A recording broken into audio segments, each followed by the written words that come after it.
औज़ुबिल्लाहिमिनश्शैतानिर्रजीम बिस्मिल्लाहिर्रहमानिर्रहीम। जैसा कि आप 10 दिन से ये देख रहे हैं कि कालाबन के अंदर में जो ट्रेजेडी हुई है वो आप सब लोगों के सामने है, क्योंकि मीडिया की सारी टीम्स ने वहां विजिट किया है, लोगों के दुख दर्द को गवर्नमेंट तक पहुंचाने की कोशिश की है। बहुत सारी एनजीओज ने, बहुत सारे पार्टीज के लोगों ने और बहुत सारे सोशल एक्टिविस्ट ने भी वहां पर जाकर लोगों के दुख में शमूलियत की। हमारी गुजारिश इस प्रेस कॉन्फ्रेंस के थ्रू, हमारी टीम के भी बहुत सारे मेंबरान ने वहां विजिट किया है। आज हम government of Jammu and Kashmir से और सेंट्रल गवर्नमेंट से ये अपील करना चाह रहे हैं कि right to life with dignity article 21 के तहत जिस तरह से इंसानी जिंदगी के साथ होना चाहिए था वैसा नहीं हुआ, क्योंकि वहां की सबसे बड़ी परेशानी ये आ रही है कि जिन लोगों को वहां से शिफ्ट भी किया गया है उनको किसी कुछ स्कूल्स में और पंचायत घर में रखा गया है, जहां ना पानी की, ना बिजली की, ना किसी और तरह की फैसिलिटीज मौजूद हैं। जो पढ़ने वाले बच्चे हैं उनके लिए भी और जो फीमेल्स हैं उनके लिए भी किसी तरह की फैसिलिटी वहां अवेलेबल इस वक्त तक नहीं हुई है। लिहाजा हम ये यूटी गवर्नमेंट से ये कहना चाह रहे हैं कि आपने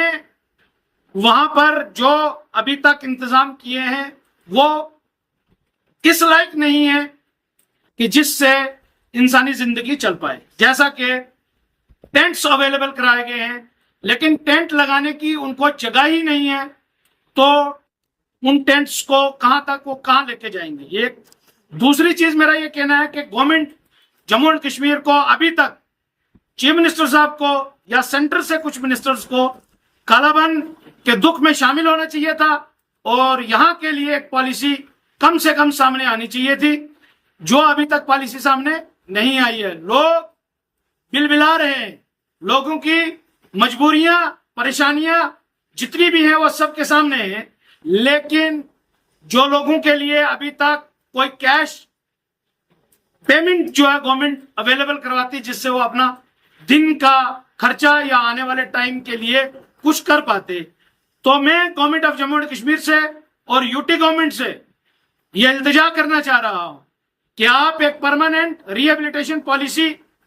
के साथ साथ एक स्पेशल खुसूसी पैकेज कालाबन के लोगों के लिए, पर्टिकुलर